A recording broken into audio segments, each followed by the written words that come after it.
क्या पठान फ्लॉप होगी?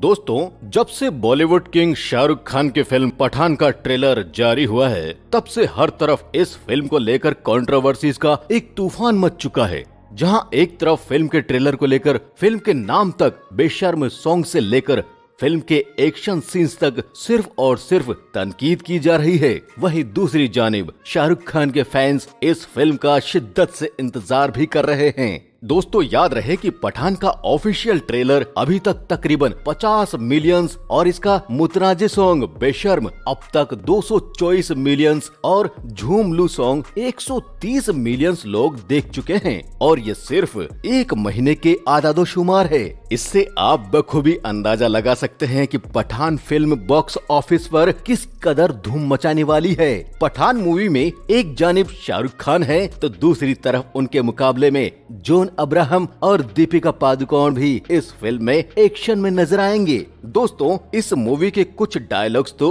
काफी मशहूर हो चुके हैं। अब देखना ये है कि ये फिल्म बॉक्स ऑफिस पर क्या धूम मचाती है। तो दोस्तों, अब कुछ बात करते हैं इस मूवी के रिलीज के बारे में। पठान 25 जनवरी को रिलीज होने जा रही है। पठान मूवी को भारत में टोटल 2600 स्क्रीन मिली हैं और ओवरसीज में इस फिल्म को 1500 स्क्रीन मिली है। दोस्तों, किंग खान के अपने शहर दिल्ली में इस फिल्म को आईमैक्स पर दिखाने की कीमत फी टिकट 2100 रुपए रखी गई है, जो कि पाकिस्तानी 5000 के करीब बनते हैं। दोस्तों, मजे की बात ये है कि अभी से एडवांस बुकिंग के लिए धक्कम पहल शुरू हो चुकी है। ये शो पहले दिन 11 बजे दिखाया जाएगा, जबकि नोएडा में टिकट की कीमत 1090 रुपए रखी गई है। गुजरात में 700, जबकि कलकत्ता में नाइट शो दिखाया जाएगा, जहां टिकट की कीमत 650 रुपए रखी गई है। बेंगलोर की बात की जाए तो उसे शाहरुख खान का गढ़ समझा जाता है। बेंगलोर में टिकट की कीमत 950 रुपए रखी गई है। दोस्तों,